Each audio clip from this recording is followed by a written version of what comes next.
give you guys a chance to sync up.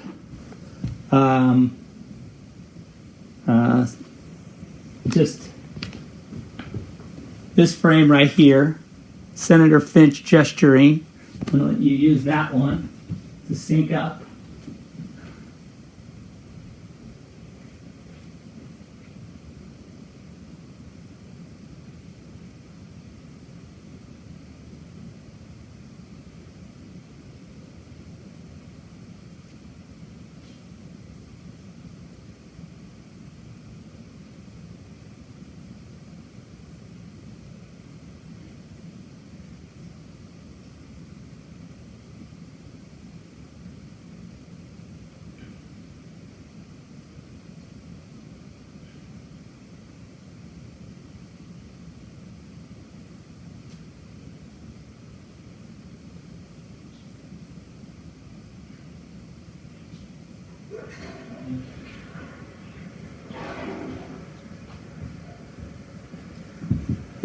Okay. I'm going to bring it back. Lovely, lovely, lovely, lovely. Okay. Okay, all's good. Woo! Sweet. All right, so here we go again. So 3, 2, 1, play.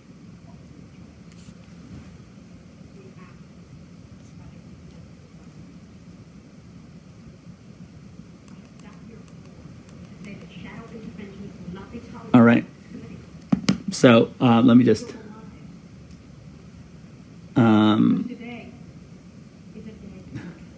Today's a day of truth.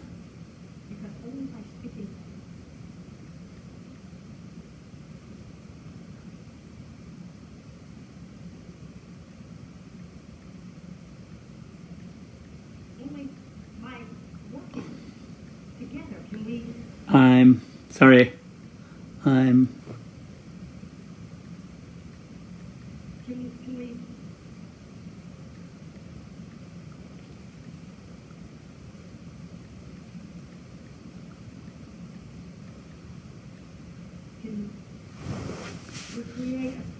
Okay, so I'm back. I love this Grammy's peach tea concept. It's so, she does it so good. Boom.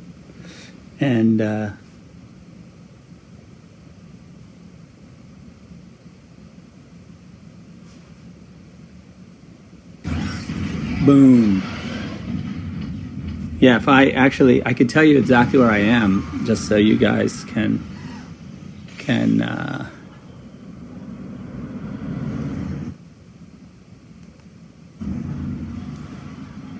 1 hour, 30 minutes, 57 seconds.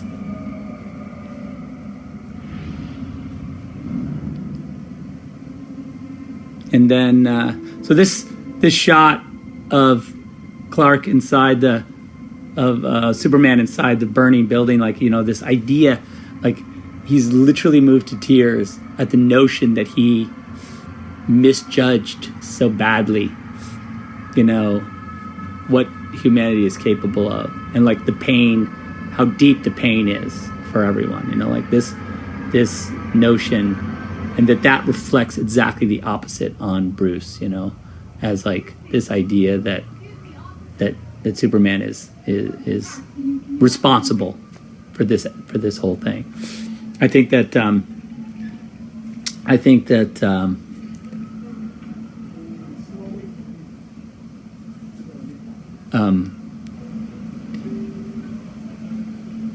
this also, I love this, you know, Superman like doing, like, physically helping everyone, but like emotionally, like he's out of place in this, like he knows how to like do the work of rescuing people and saving them, but it's like the cost is really reflected on him emotionally here, right? It's not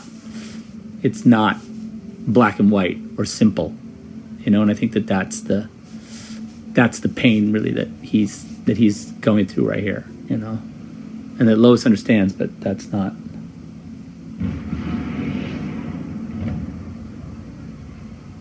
That's not enough, you know.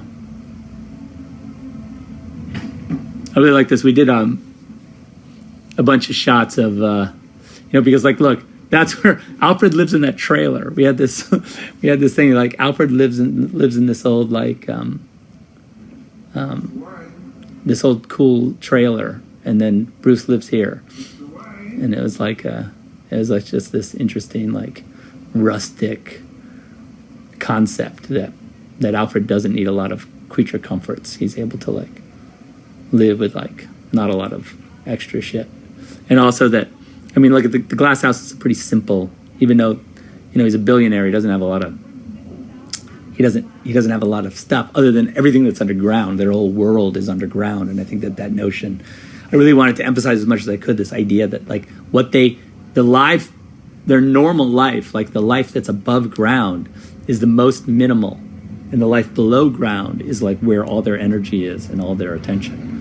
And I think that really is visually, like, with the glass house being so simple and Alfred's trailer being so simple, and then what they have underground being so complicated and so massive, that I just think that visually is a great little piece of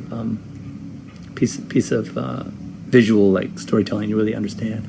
And this was a cool little like, I like this little like the surveillance camera shots of like of Batman taking that guy out. I always thought that was cool. These are like all the gunfire they used to like they were trying to stop him, but like were unable to. Clearly, he was not slowed down by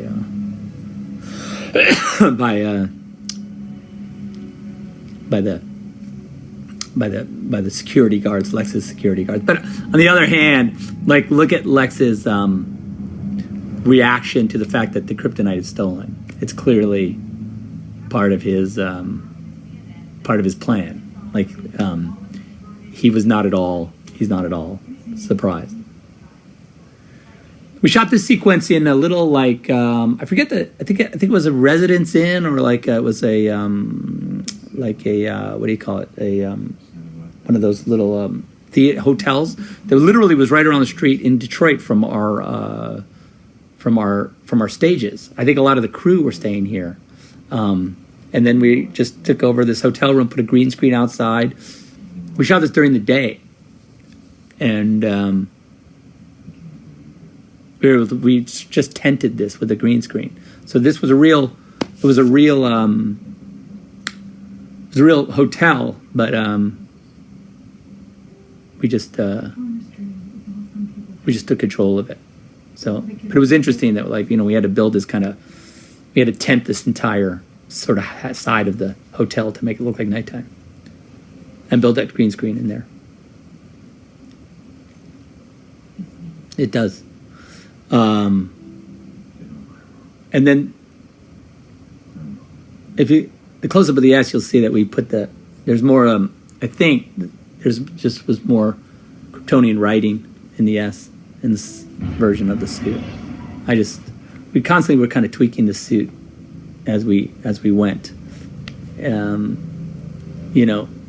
I just like this notion that, again, here's the like fingerprints. This was just like how Lex was going to get into the scout ship using Kryptonian DNA and or ID, like that the fact that his skin was now grafted to a Kryptonians, that he would be able to activate the scout ship because it would recognize him as Kryptonian. That was the notion.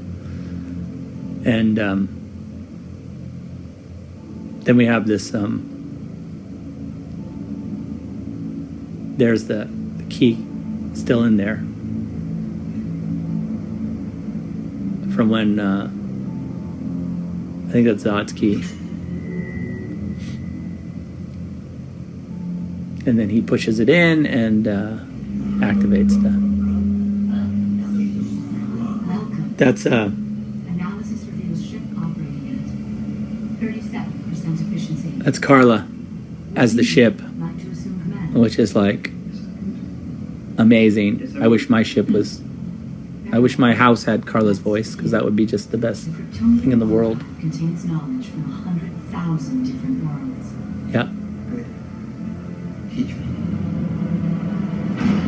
he's learning, and meanwhile, Batman is training.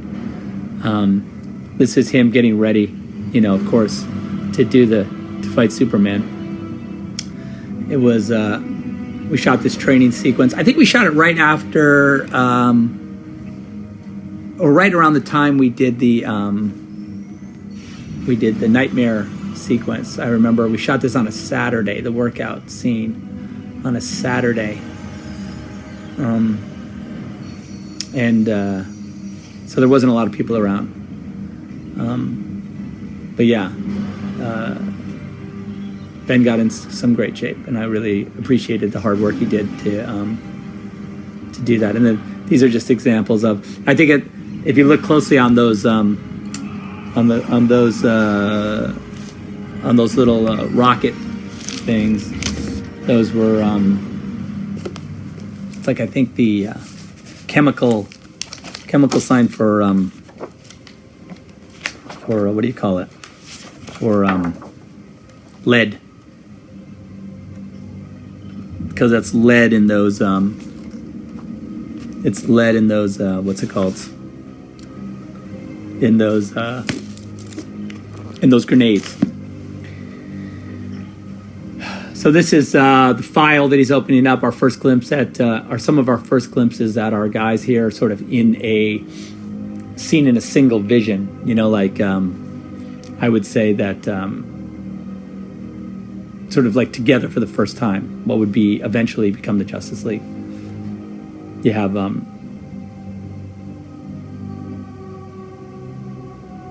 Diana at a bank in Paris. You have the image that we shot from the Wonder Woman movie. There's the team. We actually shot for the movie, before we did this and inserted this into the film. I had shot a placeholder, because when we shot the film, when we shot BVS, we hadn't really finished the concept for Wonder Woman yet. And so we had done but the idea that Superman or that Batman was looking at an image from an early photographic image to show that, not a painting, but a photograph to prove that it's the same person, and that the photograph was 100 years old to show that she hadn't aged. That notion was in the film before we made the Wonder Woman movie. That was kind of the way to start with the Wonder Woman film, as a concept, like that she had this group of guys a team of people that she was going after, Ares, in this kind of notion. But anyway, so we had shot in Detroit. Steve Berkman, who shot the image of Wonder Woman from World War I, we had shot that previous with an image from the Crimean War. Originally, it had been the Crimean War, because it was one of the early conflicts where photography was used, and I really wanted to really get the longest stretch possible. I think we originally talked about it being even the Civil War as a possibility. Just as far as, just in our early conversations, we were like, what would really, show the distance. And that idea was really fun to play around with. So we definitely had fun. And then so we shot originally another one of those images in Detroit, and I have it somewhere, but it exists. And then we reshot it with the real actors. But I had Gal in the original photo. But it was the Crimean War, so it was like a much different kind of look.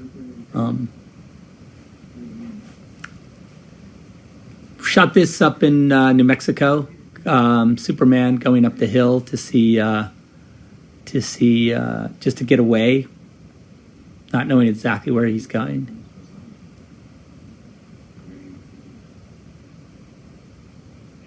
This was supposed to be like Bolivia or someplace like that. I don't know. Patagonia. I don't know exactly where we were supposed to be. So this is Lois. She's about to, start to put use her considerable skill set to put the whole thing together. And then this is this image of Lex with the world in his hand and his plan starting to come to fruition. I really like this notion of this romantic image of him on top of the world, looking out over his domain that he was about to. And then this was, the scene as doctored by Lex to really fuel the fire of this sort of domestic terrorist, and really turn him into what would look like even more on the edge than he was, And I think that we have this whole, she has relationships, of course, with the cops, and she can she gets in and out of, crime scenes and stuff. This is where she puts it together, that it wasn't, he has groceries, fresh food. See. So there's Jenna again putting the thing together for like this. Jenna has like people in the crime lab that are like on her. It's pretty cool. I like the idea that see here, Lois gets the it's together. And then this was a scene, and Chris and I talked a lot about this sequence, and this scene of Clark seeing is it a memory? Is it a ghost? Is it a conversation with yourself? I think those are all viable versions of this sequence, because it's really, in the end, the Fortress of Solitude has become internalized by Superman into a conceptual, like self-imposed solitude, And so what would be normally this insane ice structure has become like this simple, incredibly, organic place. And so it's more of an idea of self-reflection where he is experiencing in a sort of very Joseph Campbellian kind of way this reconnection with, instead of going to talk to his space dad, if you will, he goes to his human father, who he's internalized, to teach him about the thing that he already knows. In this simple story about trying to do the right thing often can be like, can have tragic result. But in this case, you have to try. You have to. I think the lesson is you do the best you can. And then also that relationship to Martha is my world, kind of an idea, which is reflected in the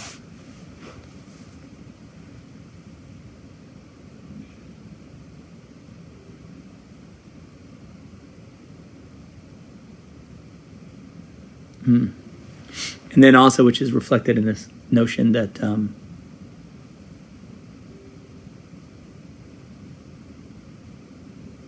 and then you have this sequence here where Bruce goes to his version of seeking the Father. We have this whole thing of the atonement of the Father and the redemption in the eyes of the Father, and I think that this is a Bruce's version. It also parallels the earlier Lex scene that we talked about, where Lex was at the mantelpiece of his father, and Bruce goes to the mantelpiece of his father, just as Clark goes to the mantelpiece of his father, which is a simple relationship to the land. He's a farmer, so he has this relationship to the earth. You know, everyone has this.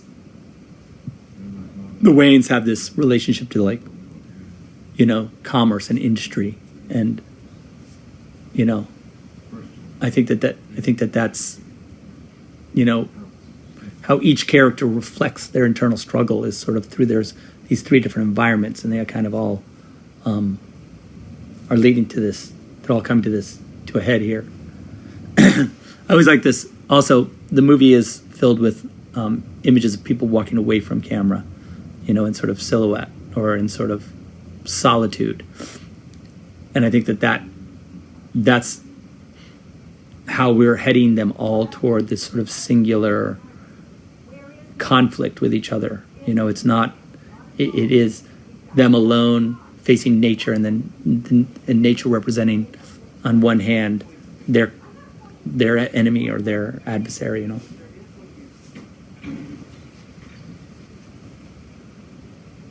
This kidnapping of Martha it's always fun to shoot these little sequences where, you know, we see I think it's Mike Justice is going to jump out and grab her. This is the first look at the armor. And of course inspired by Dark Knight Returns, and then also the spear, of course, is like, you know, the spear that pierced the side of Christ. You know, it's very much very primitive weapon. You know, this notion that he would have to make a weapon that you thrust physically into your enemy is kind of crazy. He could have made a bullet or some kind of projectile out of it, but the spear, I felt, was a much more physical manifestation of him actually physically having to kill Superman. So, and then this is the kidnapping of Lois, which we shot in Chicago, and I think it's in the Daily Planet location, I believe. We shot it in the bottom of the Mies van der Rohe building.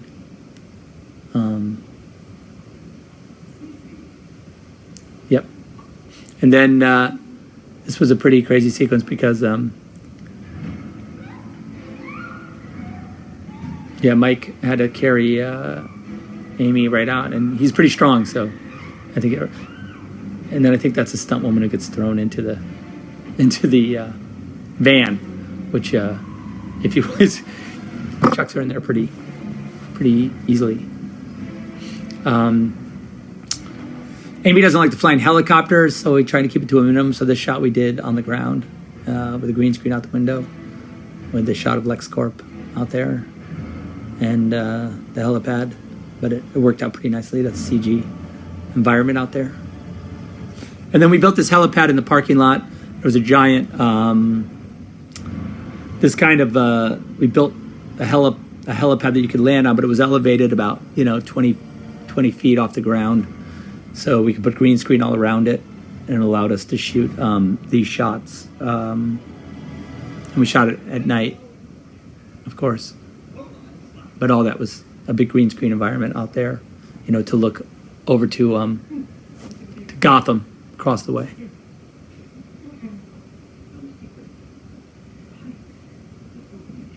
So you can still see the bat signal out there.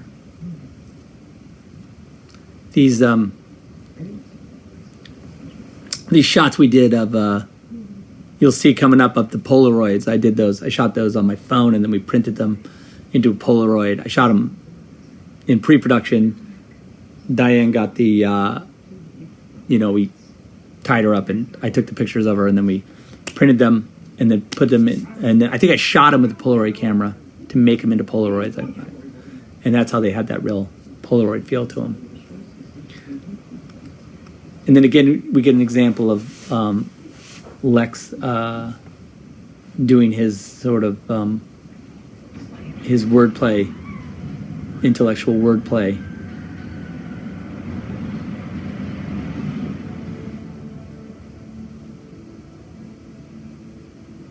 There's Superman returning, of course, after the conversation with his father. He's come back, understanding that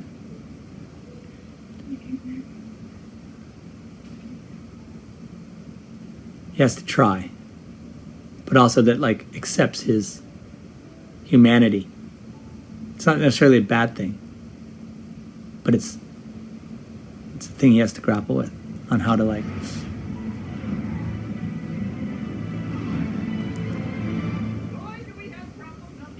So he's recharged, he's re-energized, but he doesn't understand the checkmate that he's about to walk into. I think that's the.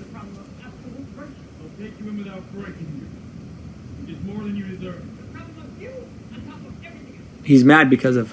At first, he's mad now because of what he's the lowest aspect of the threat. I mean, he was. Lois would have died if Superman hadn't caught her. So, like the intent. Lex's intent is what Clark is responding to in the sequence, Fists and abominations is implication by implication.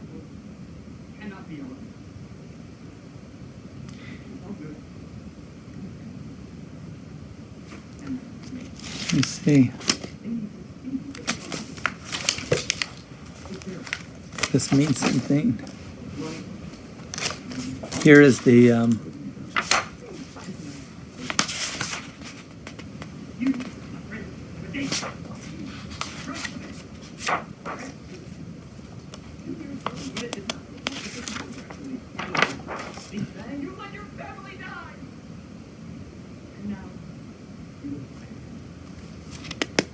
this is the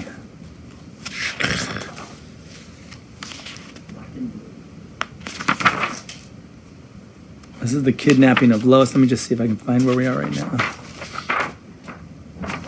I mean, the kidnapping of Martha.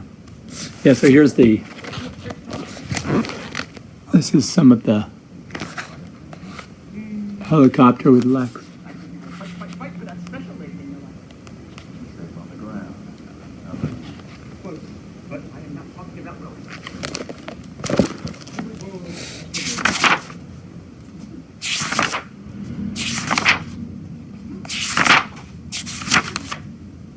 Here's the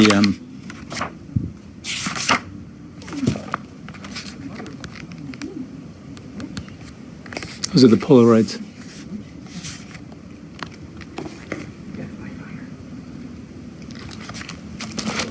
Now God bends to my will.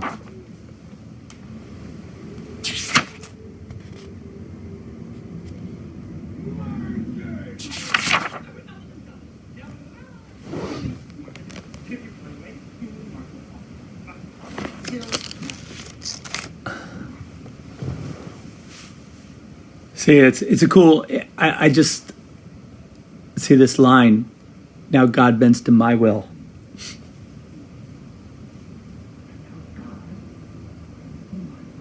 It's like, I think for Lex is like the perfect working out of this scenario. Like he's basically.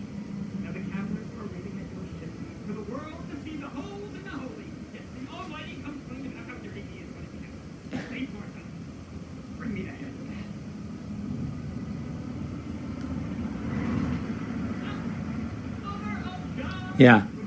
So again, I feel like, this paradox is, the idea that like Superman now is caught, in this amazing, he can't not act, and that I think is what it's all about. And by the way, this is always one of my favorite shots because we shot this from a helicopter and came through the real helicopter, and then had Superman like through the blades. I thought it was a really nice moment. This is the warehouse, coming up to the warehouse fight. Damon and the guys did a really great job of pre-visiting this fight viz that's coming up. It was the first thing we shot, one of the first things we shot in the movie. I think it took us a week to shoot it, maybe a little more. And so we it was like Ben's, I think, first stuff on the movie. It was, it got us all kind of warmed up. A lot of times when we shoot, we like to start with a big action scene. And I think that it makes production nervous, because a lot of times when you start with an action scene, you can really easily fall behind, because action sequences are notoriously hard to photograph. But Damon and his guys, and my relationship with Damon, and the way we work together and everything, we actually do we do our better work, not better, but faster when we're doing something like this, some kind of big action sequence. And so it gets us warmed up, and it's fun to make those shots immediately, I think. And it's inspiring to everyone to to do some cool big Batman sequence. And so we had fun shooting it, but it's coming up. Those are all the Action Comics, Eamon's Action Comics there on the bed, which is a little cameo by the actual comic books. And that's the Action Comics #1. I forget the ones we had. I'd have to ask Eamon again what comics they were, but I think they were I think we had Wonder Woman #1, first appearance of Batman, or Batman #1, Detective Comics #1. We had Action Comics #1, first appearance of Wonder Woman, or Wonder Woman #1. So it was like all those. He literally had those. Those are all on the bed right there. So expensive amount of comic books for her reading material. But again, it's just an Easter egg. There's the photo again.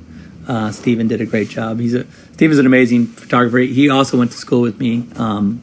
He is a master of the, sort of glass photography, and has always done he's worked on a bunch of movies, always shooting that. As well as he's an amazing artist in his own right. I think he has a book about to come out. So Steven Berkman, you can look him up. He's a really, really inspired and awesome guy. So this was our first, here's Ezra that we shot in and that's Spider as the robber, who's a stuntman that I work with a lot in a lot of my movies, and he's an amazing athlete and actor. So it's great to see him. Always good to see him, and great to have him on set. Here's the Momoa debut shot where he comes with his glowing eyes out of the wreckage of a ship. The concept here was that he had his, to me it was like he had probably trained with his mother's trident a couple times with Valko, but he wasn't keeping it himself. And so Valko kept the trident with him, and as needed, if they were training or he would get it from him, it'd always give it back. But he never took it up as a real mantle. And then here's the creation of Cyborg. You can see it back there.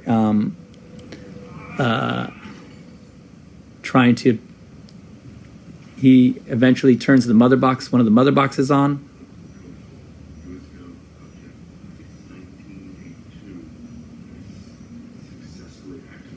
So he got it to work, and now the mother box is going to rebuild Victor. So that's why he has apocalyptic technology. So he is really substantially impossible to kill, and I mean not impossible to kill, but he has incredible, otherworldly technology. Should drink some water. Lord knows you could get dehydrated watching this long motion picture. On the roof, Lois. Oh, we'll go to the bat signal. Here he is waiting. Again, these two parallels. Remember we saw Superman earlier in the sky as God. Now we see him in a storm as this vengeful, sort of wrathful God. It's an interesting parallel. But that's the way Batman sees him. But in truth, Superman has come pleading for Batman to help him because he needs to, in reality, he needs to find his mother.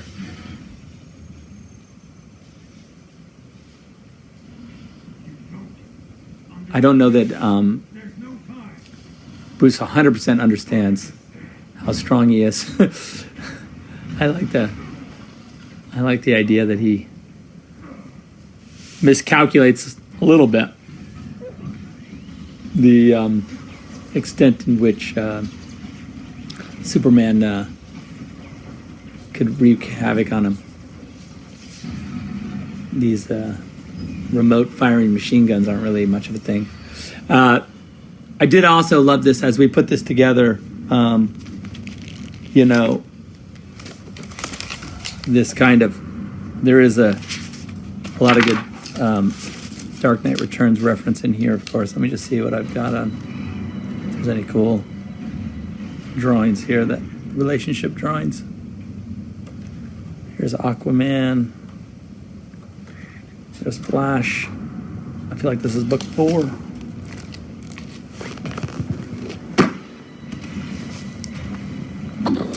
It's cool, all CG shot there.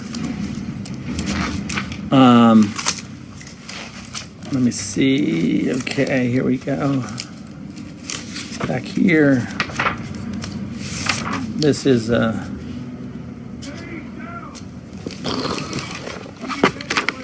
here's some of the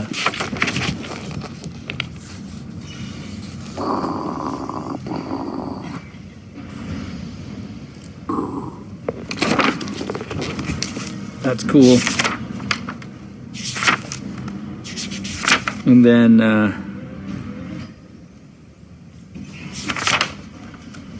this sequence here, you'll see there's this is the lead cloud worked, and now he's breathing the kryptonite gas that he's created, of course, obviously. I like also, if you look at that little detail in the armor where Superman grabbed him. So he has that kind of, we had to pre-design that little crunch where he literally grabbed the armor and squished it. And now we see what's it like to fight a guy at your own. If you're just a man, what's it feel like? That's a cool, boosh. That was a good, that spider on the wire there, doing that under the thing, and then the ride down. Oh.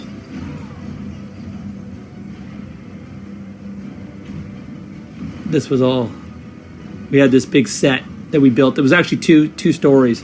The upper story was the roof, and then you came literally through it, and then this set was built underneath it.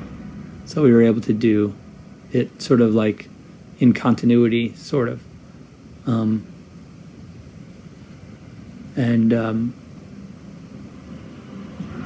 long does the kryptonite effects last? I don't know. We always felt like this hole in the wall looked like a shrimp. Or, see that? Or like a... And then I love this concept of the two of them running at each other, and it was a thing we talked about for a long time, that it would be like you really get the physical, and then this is the kryptonite wearing off as it, when you get that ring, ding, almost like a tuning fork striking him, and then down through the ground they go again into this bathroom. all this was based on kind of like architecturally on sort of the we had found this location that was kind of in this kind of rundown in Detroit that was kind of in this rundown state, and we used a lot of it as reference. This cool old bathroom. I really like the idea that they were in that the fight ends up in this old bathroom because, and I think that's me doing the opening the gun and the close up there, and then he gets a shot in on the helmet, kind of breaks it, which is also symbolic. Like I think I like this idea that that Batman's mask is being removed, revealing his sort of true nature, like he's literally not, his face is not hidden, anymore. So it's like this is really his true intent,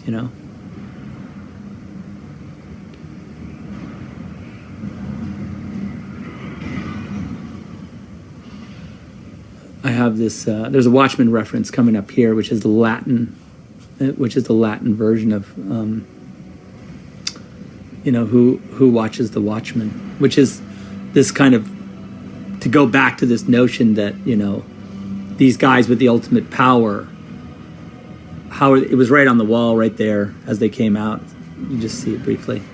Who watches, like who decides what they decide. And I like the idea that.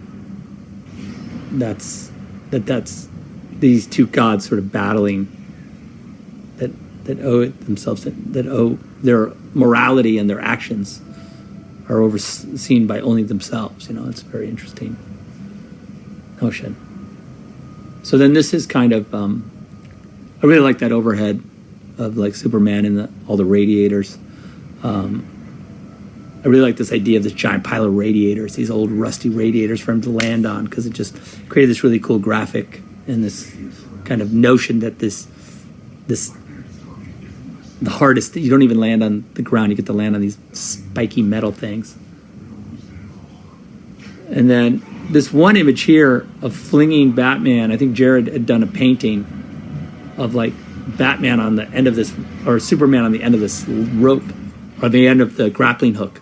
And I really liked it, so we were able to kind of figure out how to do it, physically do it, if you force it to. Yeah, which I think sums up sort of a philosophical, like, he's come to this, all the way to this notion that like he can only live in a world that he forces into a morality that he can justify.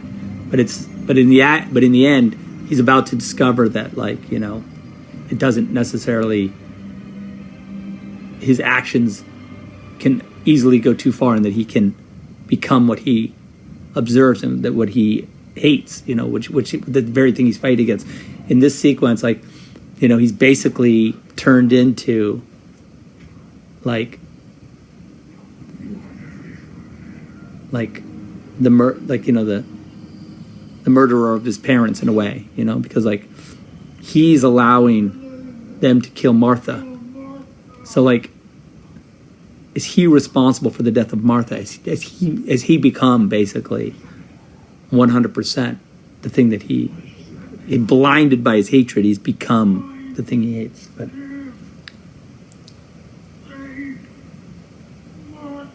and then of course this is very, Dark Knight Returns also, like the foot on the neck and the whole thing. I mean, I still think you could make a Dark Knight Returns movie. I don't think this movie negates a Dark Knight Returns movie, because I think Dark Knight Returns is probably, in my opinion, like the greatest comic book ever written. And I mean, that and Watchmen are, I think, for me, some of the greatest work, graphic fiction ever written. It's just amazing to me.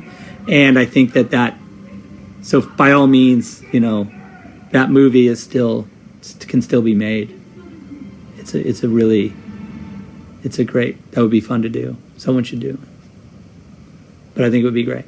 I think it's certainly still to be done.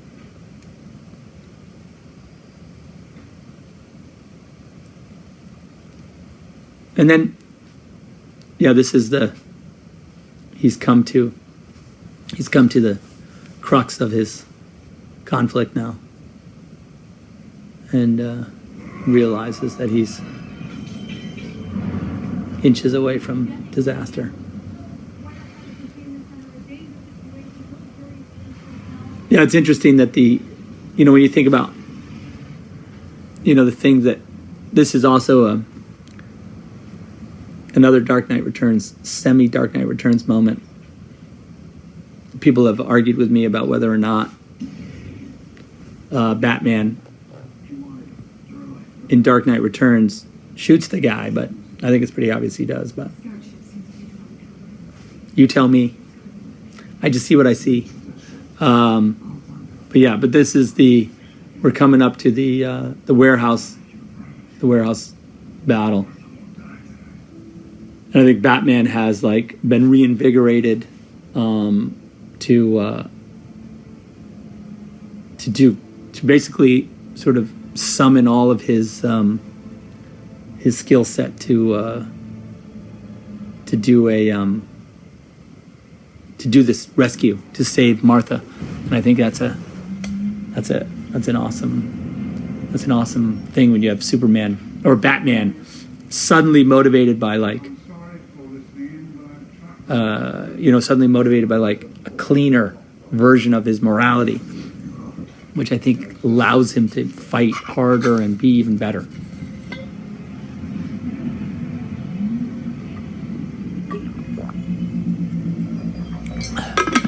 I like that CG shot of of the light shining on the old train station. It's cool. And then we did the lighting effect on Lois, and those two came together really nicely. Because it's cool, when you do a shot, you do a lighting effect on the day of a guy of Lois standing there. You do a lighting effect, and then a year later or 6 months later, you do a CG shot with the light shining in for the other side, and it all matches, and that's really fun to see. Because you don't always get that. The reality of that is that it doesn't really happen immediately. A lot of times we make a movie. These guys are fine too, and none of these guys got hurt. They're 100% fine. They're just we just didn't bother to shoot the shots where they get up, but of course they're fine. They're wearing fire retardant clothing, and so they're 100% fine. But yeah, so it's that idea of being able to see, when you shoot a normal movie, you actually see the two shots cut together and you understand that they work. It's another thing to make a movie where you shoot one side and then in a year you see the other side and then you see if it works. But that's part of the fun of making these kind of films. But you make these kinds of images, where guys are smashing through windows and stuff, and you hope that they get realized kind of how you want it. But I'm trying to see if there's let me just see if there's yeah, here we go. Dunk, dunk, dunk, dunk.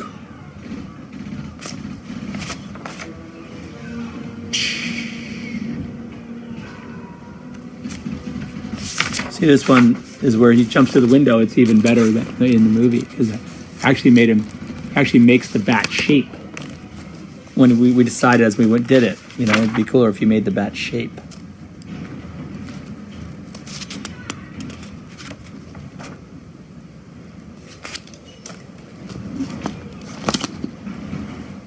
They shouldn't see. He should not have pulled that grenade. That's his fault.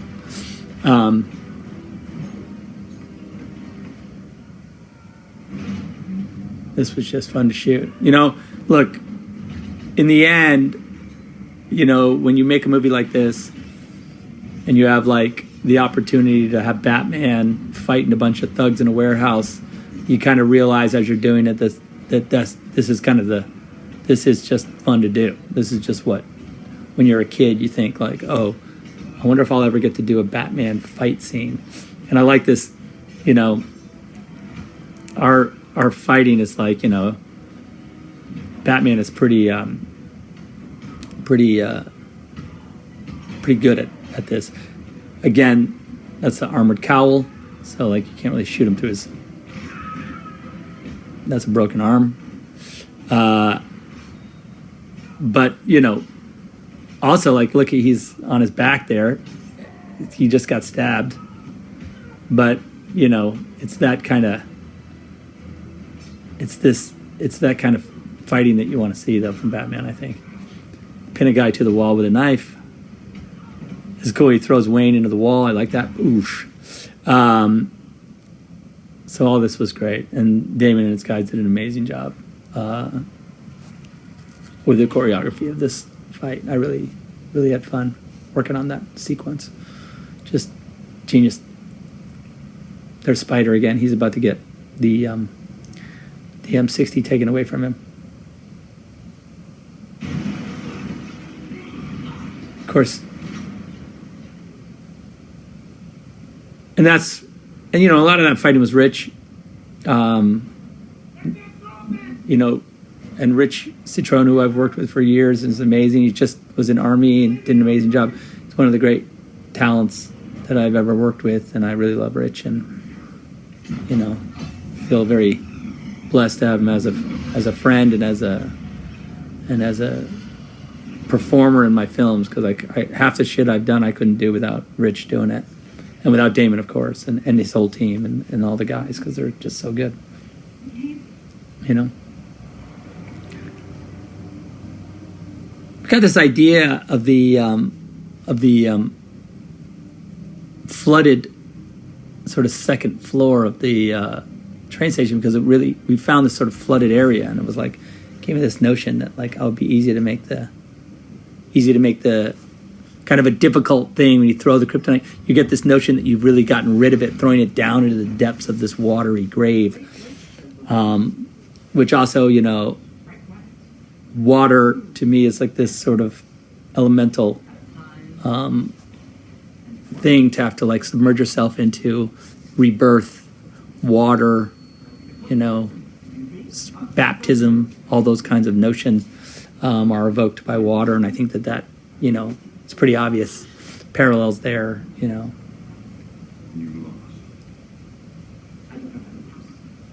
I think that the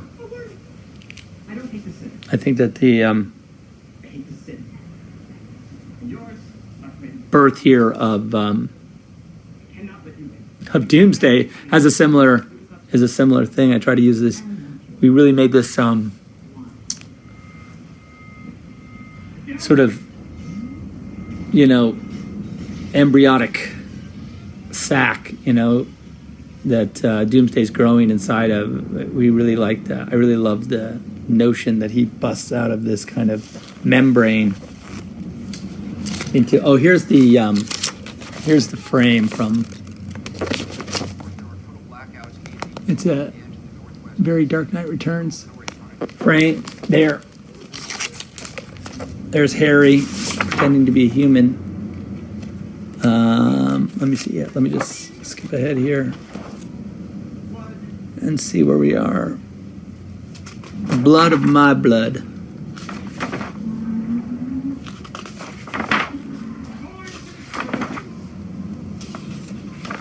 There's.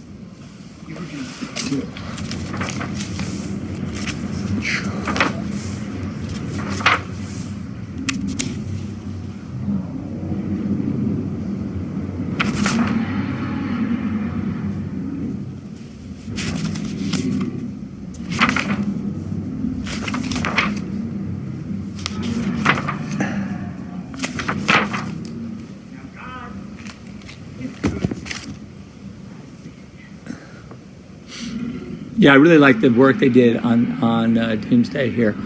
Also, I think he looks. I really think he looks awesome, and like he's gonna kill. He would have. He was gonna kill Lex right there, but Superman got in the way. But I really like that shot where he pulls that like this sort of embryonic fluid off of himself. I think it's really cool the way he the way how the Sims work there is really awesome. And then I love this notion. I think we did this just as a drawing, as a doodle, as a concept of him seeing himself of Doomsday looking at Superman in a sculpture and then looking at the real Superman. It's kind of like the symbol of the man and like this abomination between them, like representing kind of, if you will, like, you know, the public perception of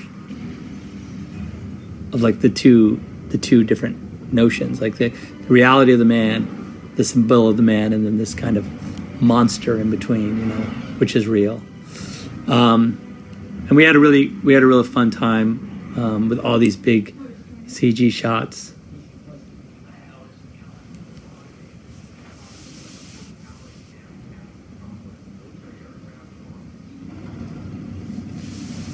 There's Commander Ferris doing her thing. Christina, who lives in Pasadena, with right by me. I see her for coffee sometimes. Amazing person and gifted actor. Here we are with Diana. She's getting on the plane. She's going to head out, and we did this. We did do this like Turkish Airways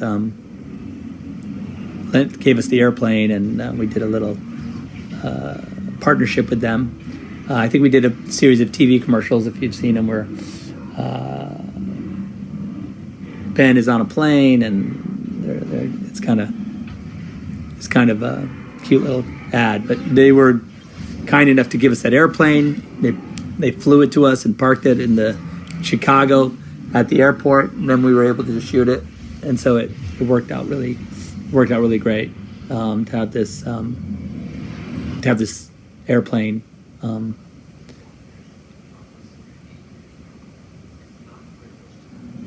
And then we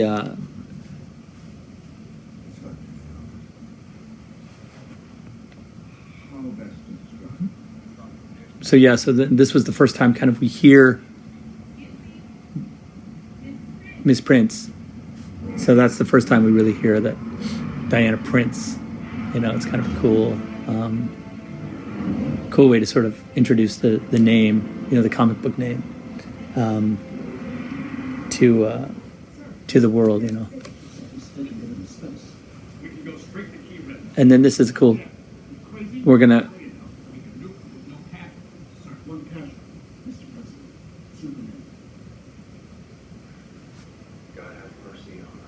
Patrick Wilson is the president, playing the president here.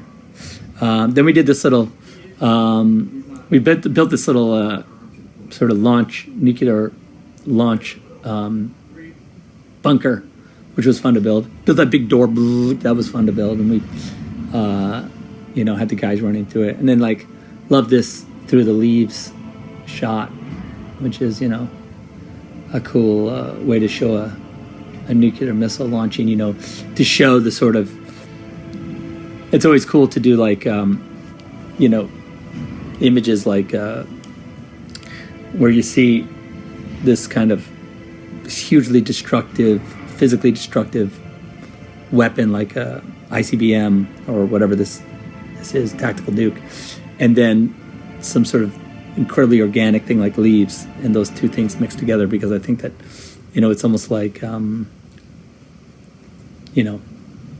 it's like a way of describing two incredibly contradictory elements, which is always, it's fun to see. And so then here we have this,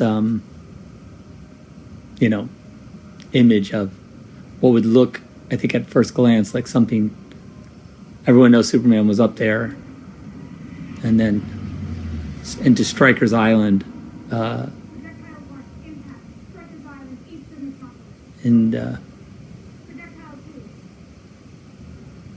projectile 2 is would be Superman. And Projectile 2. Superman, Mr. President. yeah, that's Projectile 2 is Superman. So, it's moving. it's like, you know, it's like Red Badge of Courage. I don't know if you've read that book. You know, the Civil War book, which, you know, has a lot of symbolic images of like war and nature kind of superimposed over each other, which is kind of like a thing that I think is really an interesting concept.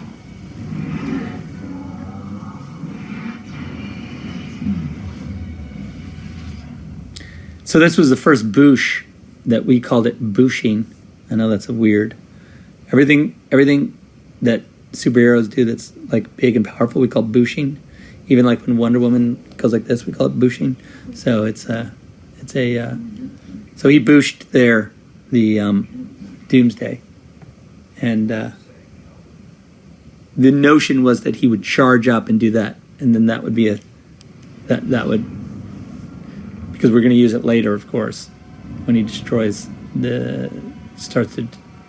that's how he would eventually destroy the world, you know. So now he's grown his spikes, you know, he's getting a kind of more of a classic Doomsday look as he goes, as he evolves. And that was a thing that we talked about, you know, wanting to give him that classic Doomsday appearance with the bony shards coming through. It's cool to see the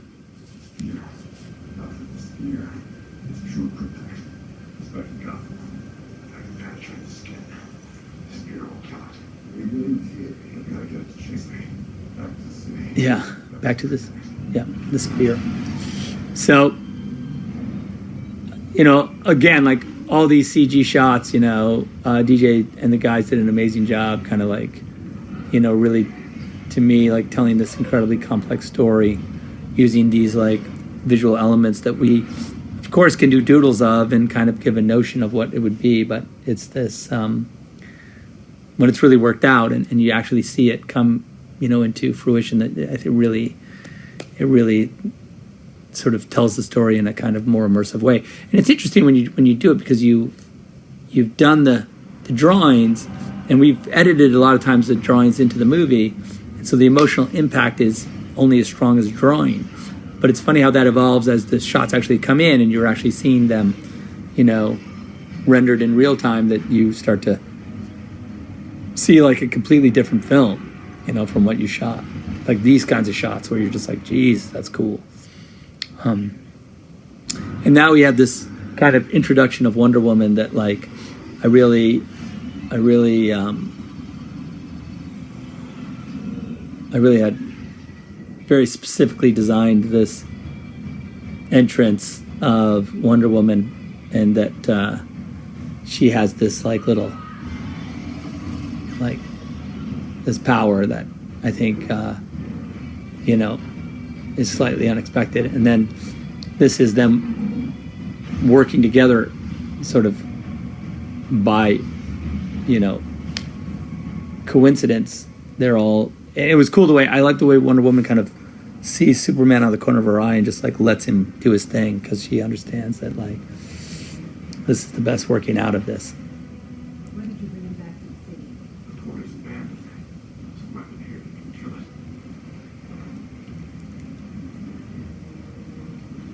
And then this allows even Batman's able to, like, you know,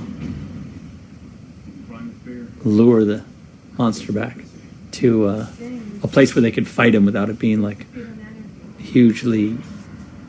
He's not. Killed things from other worlds before. That's awesome. Yeah. So, like, you know, here's your first shot really of the Trinity, and I really was super like into the notion that the Trinity would like have Wonder Woman in the front, you know, because in a lot of ways of the three of them, she has the most experience with this kind of fighting, this monster. she's the only one who's really seen like full monster, battles. Yeah, Superman has fought Zod, but not like a creature like this, which is cool. But and you can see her confidence is pretty. I always like the idea that she kind of like, even though it's horrible and everything, you see that she kind of digs it in a weird way. Like, especially that there's a shot where she loses her shield and she looks back at Doomsday and there's this kind of look on her face that, like, you could tell that she is specifically made to, she loves this. She's more alive. Like that stuff. Like it's coming up here. Oh. I remember like Damon and I were doing a lot of this choreography. We did some of this stuff, in post. We did where we just kind of messed around on a mat and kind of figured out how these guys would be fighting, like Wonder Woman cutting the leg and all that stuff. I really like that shot where she hits the and she has her shield and everything. It's really cool. Cool moment. And then we shot this with Amy underwater, and it was tricky, to film with Amy underwater. But she was a trooper, and she really hung in there and was able to hold her breath and be really under that kind of scary little thing there. And it's not easy to do. It's easy to panic, when you're under a thing and you have to go out to breathe. So she did an amazing job. Not just she's an incredible actor and she's like one of the most talented people I know, but also physically to be able to do this kind of thing and then pretend like you're running out of air when you are physically running out of air. It's a difficult thing.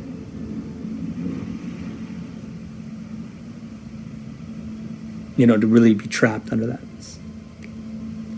And then this circles us back to this you are my world notion.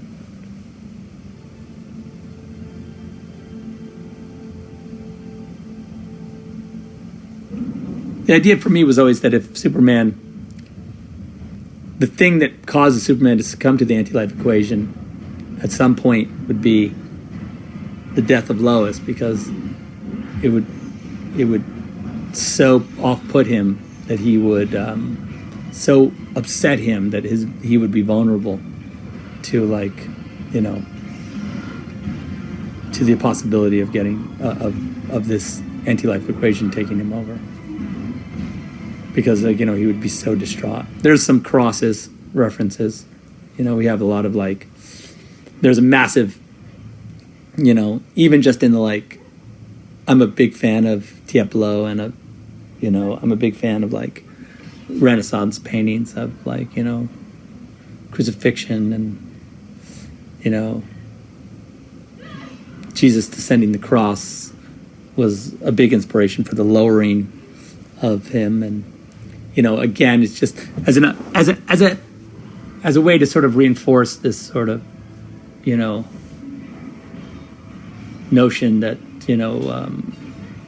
Superman is some kind of sort of perceived as some sort of savior. See that look right there from Wonder Woman, where she's like, all right, let's do this thing, and then gets the arm. She gets eye beamed, but still. And then this is how we grew this spiky arm thing notion.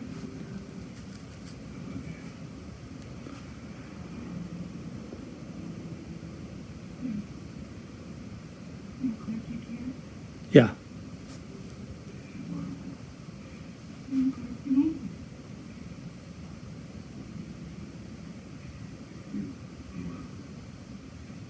I really want to do this in one shot. I didn't want coverage here. And it was because I wanted him to run out of the shot for it to feel real, And then this is all three of them kind of working together really for Batman has the one kryptonite round left that sort of slows him down just enough. Wonder Woman's got him in the lasso, and Superman's trying to fly with that kryptonite, and it's hard. And then if you really want to wake up a mother box, you do it like this. You can sort of hear, watch, there's a wide shot coming up. It's the two shot of it's the two shot of them on top of it. After he stabbed him through, there's a two shot. I think it's this one right here. Nope, you'll cut back to it. Hang on. He Excaliburs. We have this Excalibur moment where they come together. And yes, I haven't even mentioned Excalibur in this whole thing, but of course Excalibur was in the poster. It's a huge influence on this movie. I'm a big John Borman fan, and this moment right here, you hear the scream echo in that shot right there of Superman screams as well, right? And that shot is the shot, that sound goes out into the world, echoes across the globe, and would wake up. If there were sleeping mother boxes on Earth, that sound would wake them up. No Kryptonians here. That notion. So then we have this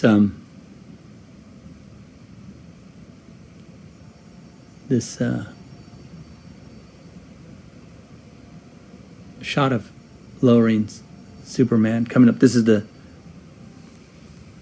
descending the cross shot, where he's lowering him down with the cape, just like you could see how they.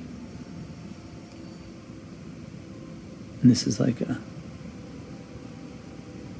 And then the Pieta, of course, Michelangelo. But there you can see the crosses and it's pretty straight. I mean, it's not like a super, it's pretty straightforward as far as like reference goes. I mean, it's not really that cryptic. It's pretty on the nose. The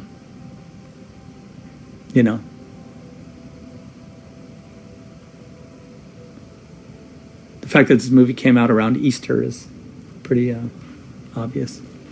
And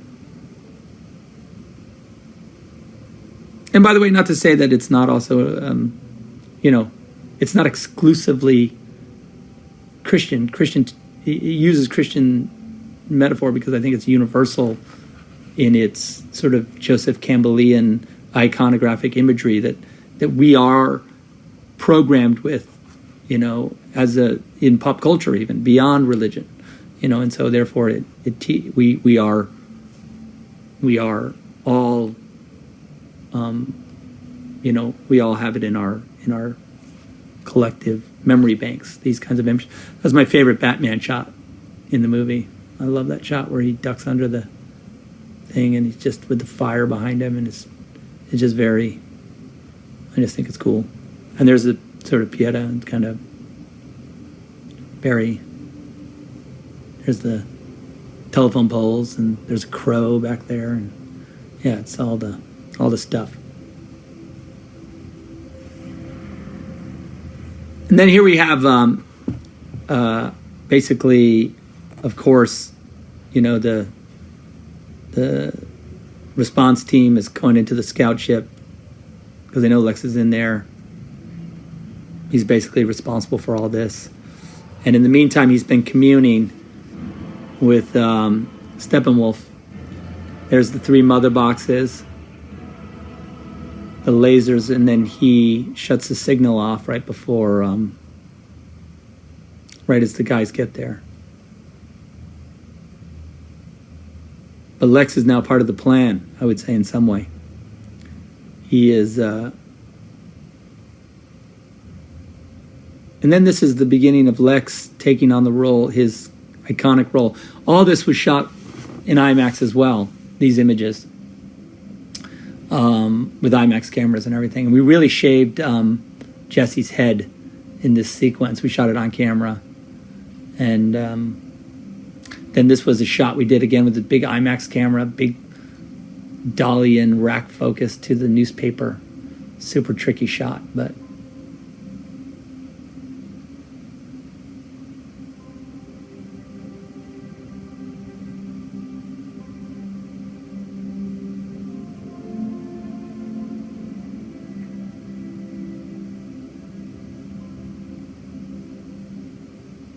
This was Chicago streets, just showing the empty streets, everyone in mourning. This was just like a windy thing we shot, but there was some cool wind, so we shot that. Empty barber shops and stuff. We shot I think on a Sunday morning, so there was no one really around anyway. So we were able to shoot all these different little locations to sort of tell the story of. And then this was our Daily Planet. Everyone's at the memorial. I think there's a J placard somewhere in there.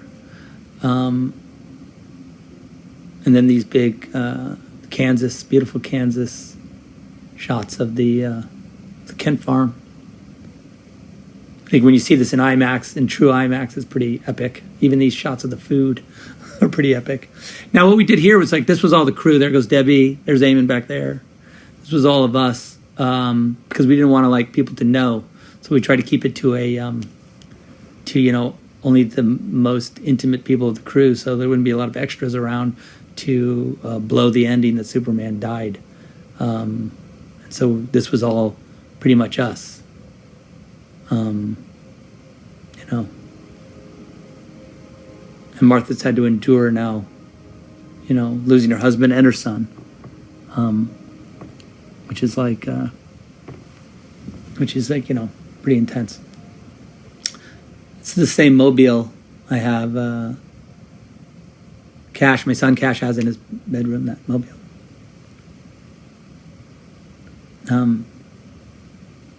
This was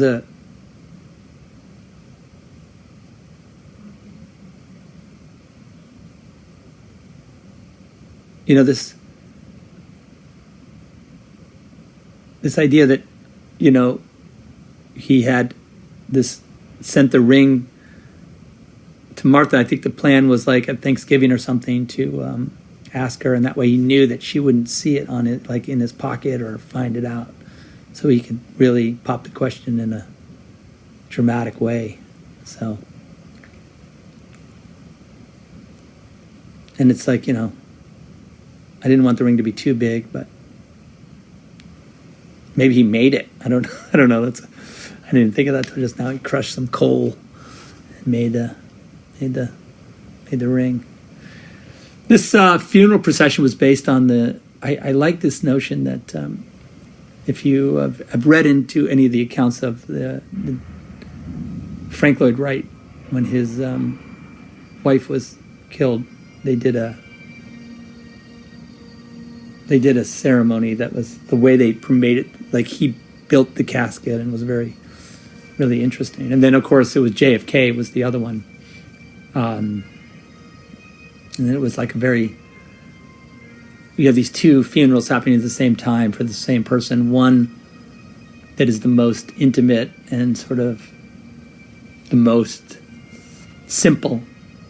And then one where, that is the most public and the most full of ritual. Both have ritual, but one publicly facing and one privately facing. Even with the cannons firing, I wanted to because all these things relate. There's the cyclical nature of the movie. Like I said, the gun, Damon firing or Joe Chill firing the gun, and the shell casings bouncing, with these shell casings bouncing. All of those.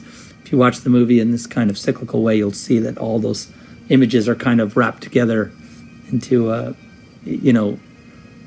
death of Superman almost being this cathartic thing, where the death of the Waynes was this kind of a thing that broke something, where this is the thing that could heal, even though it's a funeral.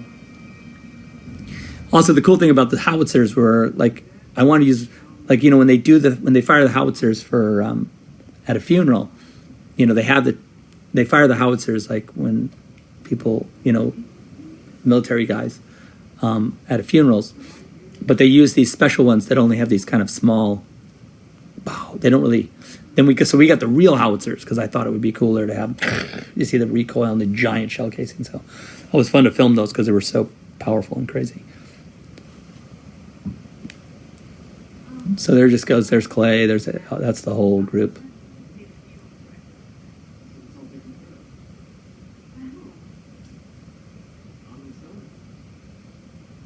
I guess it's Bruce Wayne. I don't know. Maybe. Yeah, and so the real Kent Farm is right over there. I mean, in the geography of this environment, the real Kent Farm is it's there where you can see that it's right through there behind Lois. That's the actual Kent Farm in the real geography of this location where we filmed. So there happened to be this graveyard right nearby, so you could actually walk from the Kent Farm to this plot in real life, and it was pretty fun. Fun. It was just beautifully,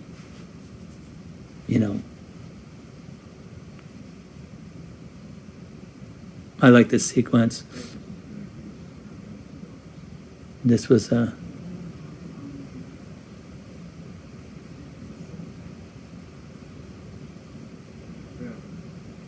this is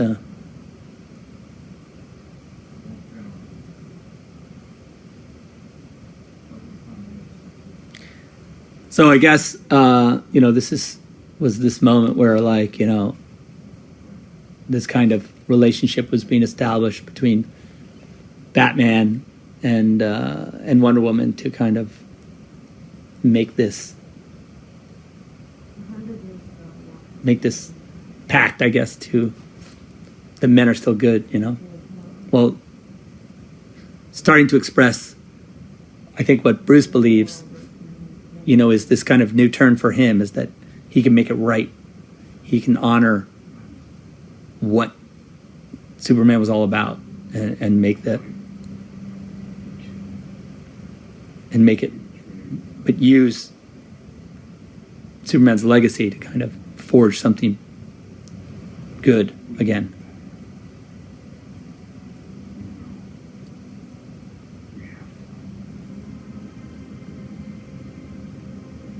Yeah. I think that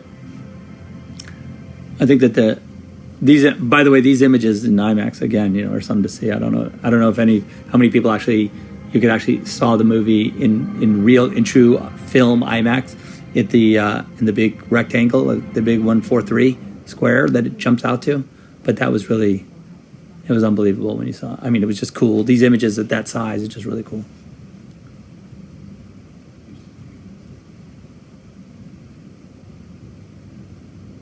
So yeah, so then we have this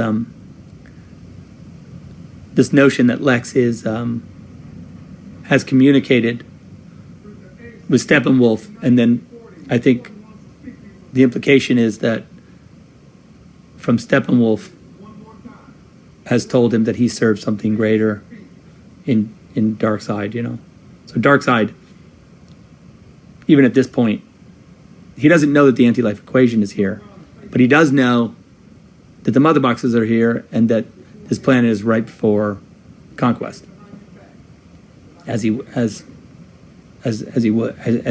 Darkseid would naturally be looking for something to take over. But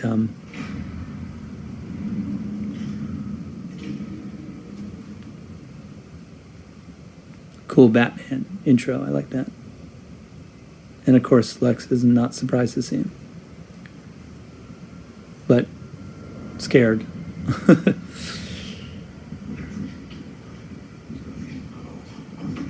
In the early days, we did talk about him branding him here, but then I thought, as we evolved the story, because you talk about things early on, like, oh, Batman will go to Lex, and then, of course, he's learned from the death of Superman, as we did in the writing and sort of telling of the story, so that, this idea of him, of course, not, is just like a step in the direction of his own humanity, of Batman's humanity, even though he's so mad about, and so filled with rage about what Lex has done, because he blames Lex, of course, as you should, because Lex is the architect.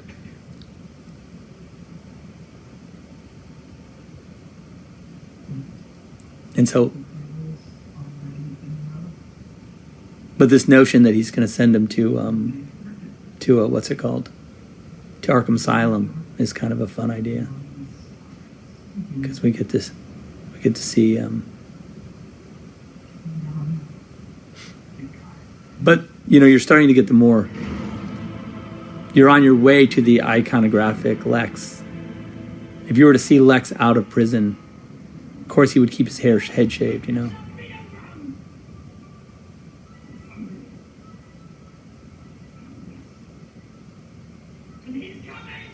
Yeah.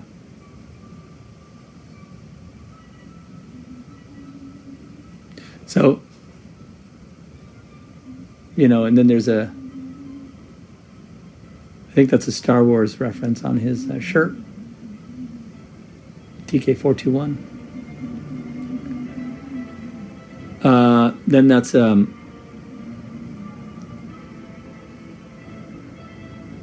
yeah. So we see the painting, right? And then the notion of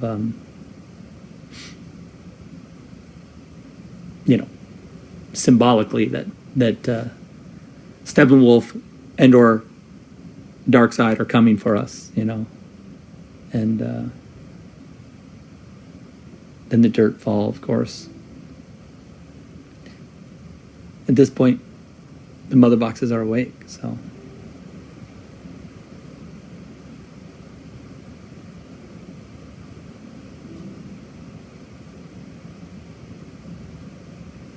Again, this was all IMAX on the day. So this would have been a big square, these images. I mean, that's the true aspect ratio that we shot them at. 1:4:3, not letterbox like this. And then a little dirt.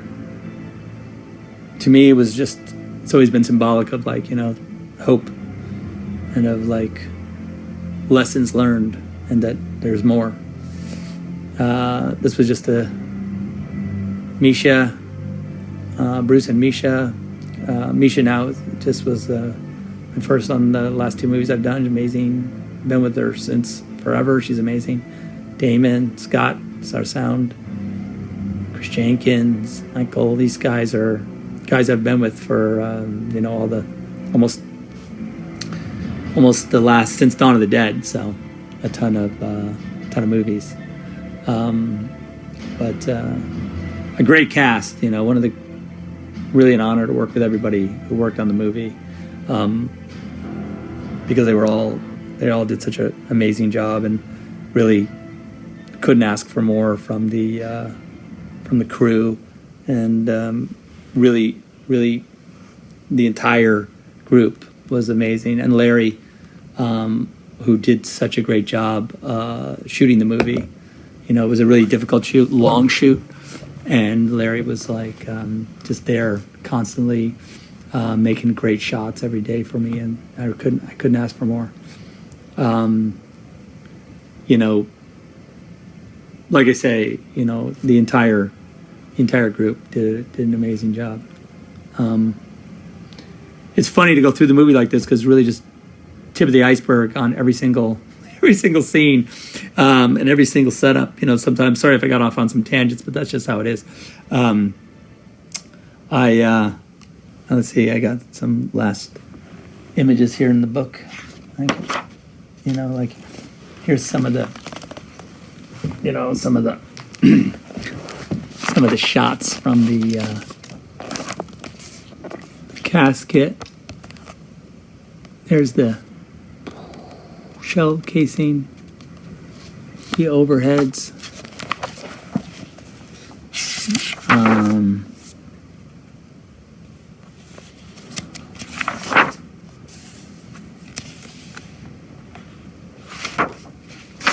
Here's the picture going into the casket. There's Lois curled up and with the planet mobile floating above her. That image.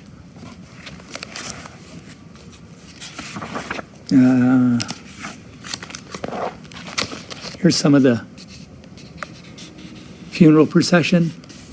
There's that view from over the top of the casket with Lois and Martha.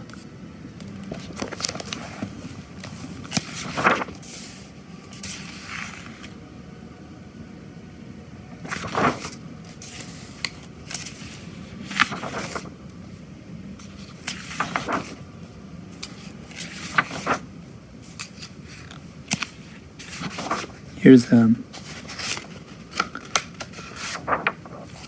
if you seek his monument, just going in on everybody there.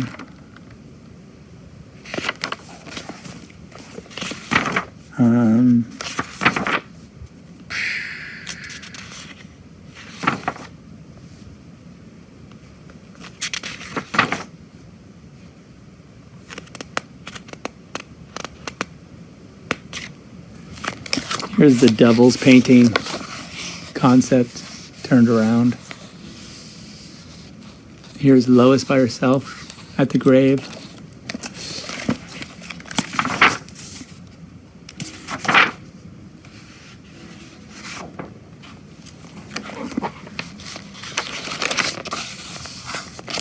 Here's Lois dropping the dirt and walking away. And then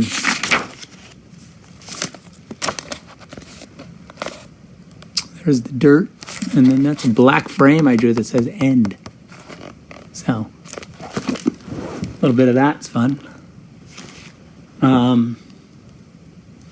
Yeah, really, really fun, guys, to go through the movie with you. It was fun to see it. I haven't seen it. We watched it a year ago at the thing, so that was really fun. And but I didn't talk through it. I just watched it. But this is the first time. And Stefan Sonnenfeld, who did the color, who's colored all my movies forever. I'm just looking at the credits. And was really, has been a great collaborator with me for, I did TV commercials with him, from